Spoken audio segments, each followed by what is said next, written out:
उपेंद्र कुशवाहा के घर वापसी के बाद अब भगवान सिंह कुशवाहा भी जेडीयू का दरवाजा खटखटा रहे हैं। आपको बता दें कि अब से यानी कल सोमवार को जो है भगवान सिंह कुशवाहा मुलाकात किए हैं वशिष्ठ नारायण सिंह से और इसके बाद अटकलों का दौर शुरू हो गया है। मीडिया से बातचीत के दौरान उन्होंने कहा कि जेडीयू से हमें कोई एतराज नहीं रहा है और हम आगे आने वाले समय में जेडीयू में भी शामिल हो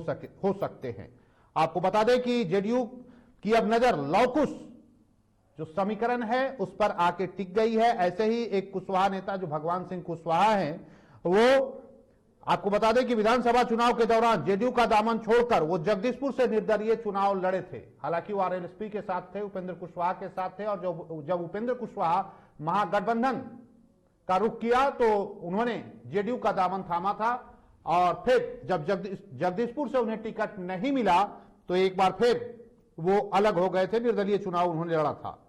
लेकिन बदले परिस्थिति में अब भगवान सिंह कुशवाहा ने एक बार फिर जेडीयू की ओर रुख किया है।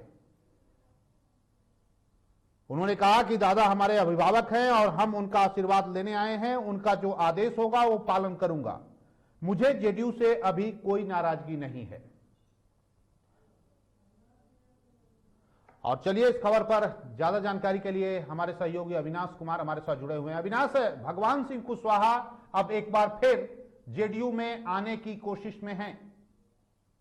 हाँ बिल्कुल रजत, इस तरीके से देखिए इन दिनों जो राजनीतिक समीकरण बन रहे हैं उसको देखते हुए कहीं ना कहीं भगवान सिंह कुशवाहा जो है वो अपनी जो सुरक्षित राजनीति कह ले या एक तरीके से कह ले कि अब जिस तरीके से उपेंद्र कुशवाहा की वापसी जेडीयू में हुई है, जेडीयू ने एक बड़ा कद दे दिया है, तो ये जो समीकरण बनते हुए भगवान सिंह कुशवाहा भी देख रहे हैं, उसको देखते हुए एक बार फिर से जेडीयू से नजदीकियां बढ़ती हुई उनकी दिख रही हैं। और जिस तरीके से वशिष्ठ नारायण सिंह से उन्होंने मुलाकात की, वशिष्ठ नारायण सिंह जेडीयू के एक कद्दावर नेता हैं, अगर वो कुछ इस तरीके का बात आगे करते हैं तो उनकी एक बार फिर से वापसी यहाँ पर तय होती है। देखिए लौकुश समीकरण जो है वो एक बार फिर से बनाने की यहाँ पर जेडीयू की हो या फिर जो दूसरे लीडर जेडीयू से जुड़ रहे हैं उनकी रही हो, तो इसमें कहीं ना कहीं ये देखने को मिल रहा है कि ये समीकरण बन रहा है। हालांकि देखिए जिस तरीके से राजेश जेडीयू इन दिनों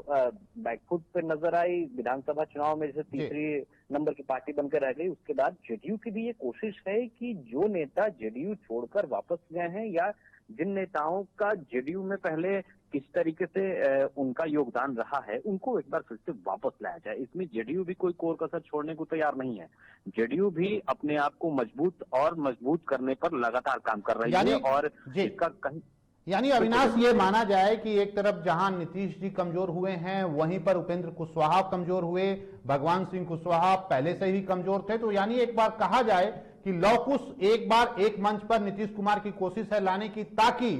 खासकर एनडीए में भी अपना कद बढ़ाया जाए, भारतीय जनता पार्टी पे भी दबाव बनाया जाए और आरजेडी से भी बढ़त ली जाए। अब बिल्कुल जिस तरीके से इन दिनों विधानसभा की जब हमने कार्रवाई देखी, जिस तरीके से विपक्ष पूरी तरीके से विपक्ष ने हंगामे किए, विपक्ष मजबूत है, विपक्ष किसी तरीके से कोई भी कोर कसर सरकार को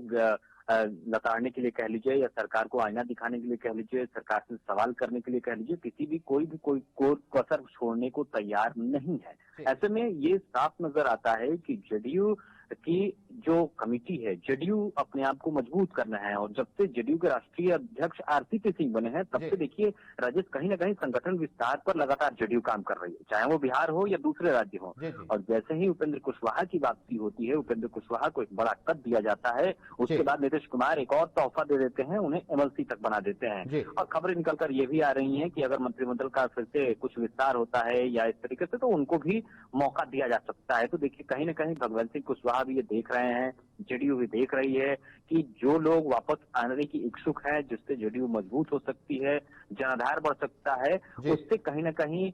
उन लोगों को लाया जाए, ताकि एनडीए में जिस तरीके से कमजोर नजर आ रही है जेडीयू, एनडीए के जो घटक दल हैं जिसमें बड़ी पार्टी के तहत बीजेपी है, उसके समकक्ष देखा जाए तो जेडीयू काफी पीछे है। चाहे वो संख्या की बात कर लें विधायकों की या फिर दूसरे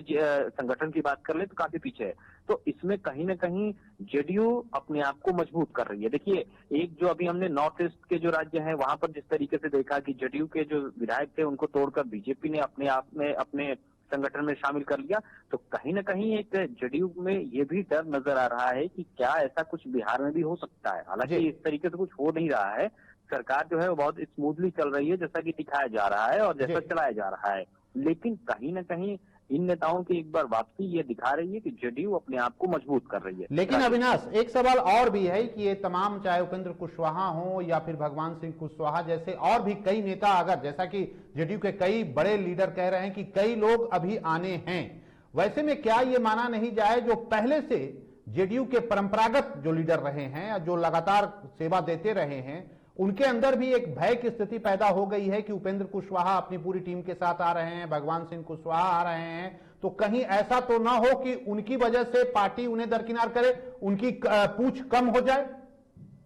बिल्कुल, अंदर खाने में ऐसा कुछ चल रहा है। अंदर खाने की खबर ये भी है कि कई वरिष्ठ लीडर जो जेडीयू के हैं वो खासे नाराज भी नजर आ रहे हैं। जो राष्ट्रीय अध्यक्ष हैं या फिर जिस तरीके से जो राष्ट्रीय कार्यकारिणी के सदस्य हैं, जिस तरीके से जो फैसले लिए जा रहे हैं, जो नए लोग आ रहे हैं उन्हें बड़ा बड़ा कद दिया जा रहा है, उन्हें काफी महत्वपूर्ण पदों पर बैठाया जा रहा है और ये एकाएक हो रहा है कि जैसे ही वो आए उनको बड़ा पद दे दिया जाता है। और खुद हमने तो देखा उपेंद्र सिंह कुशवाहा के उसमें कि खुद जो नीतीश कुमार हैं उन्होंने ही खुद ऐलान कर दिया कि इनको ये पद दिया जाता है और उन्हें फिर अध्यक्ष बनाया जाता है। आपको बता दें कि राजेश, जिस तरीके से स्थितियां हैं उसमें कई बड़े नेता हैं जो पहले से जेडीयू में बड़े पदों पर काम कर चुके हैं, उनका बड़ा कद है। ऐसे लोगों में कहीं ना कहीं असंतुष्टि की जो भावना है वो नजर आ रही है। उन्हें ये लग रहा है कि इस तरीके से अगर नए लोग आते जा रहे हैं, नए लोगों को इस तरीके से अगर पद और कद दिया जा रहा है तो कहीं ना कहीं उनका जो पद है वो कहीं ना कहीं चुन सकता है या वो कहीं ना कहीं उस पर असर पड़ सकता है, क्योंकि संगठन मजबूत करने को लेकर आरसीपी सिंह लगातार काम कर रहे हैं। ऐसे में किसके साथ क्या किया जा सकता है इसको भी कह पाना बड़ा मुश्किल है और इसको भी समझना बहुत मुश्किल नहीं है कि जो बड़े नेता हैं जो संगठन के लिए काम नहीं कर रहे हैं, अर्थात जो सिर्फ पद पर बैठे हुए हैं, अपने पद का उस तरीके से संगठन विस्तार में या संगठन को मजबूत करने में अपना योगदान नहीं दे पा रहे हैं, ऐसे लोगों का कद या पद भी जा सकता है, दूसरे लोगों को मौका दिया जा सकता है। राजेश, अंदर खाने की ये भी खबरें निकलकर सामने आ रही है। चलिए अविनाश, बहुत बहुत शुक्रिया हमसे बात करने के लिए। और ये थे हमारे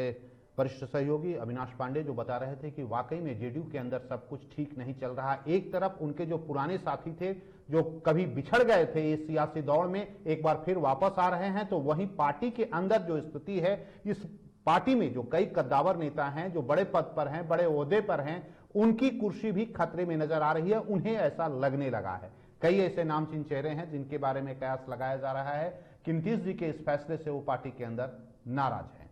और इन तमाम स्थिति को देखने के बाद ये कहा जा सकता है कि जेडीयू के अंदर अब जो लौकुश का जो समीकरण रहा है, लौकुश एक कुर्मी और कुशवाहा का जो संगठन रहा है, नीतीश कुमार का जो आधार वोट बैंक रहा है, वो और भी मजबूत होगा और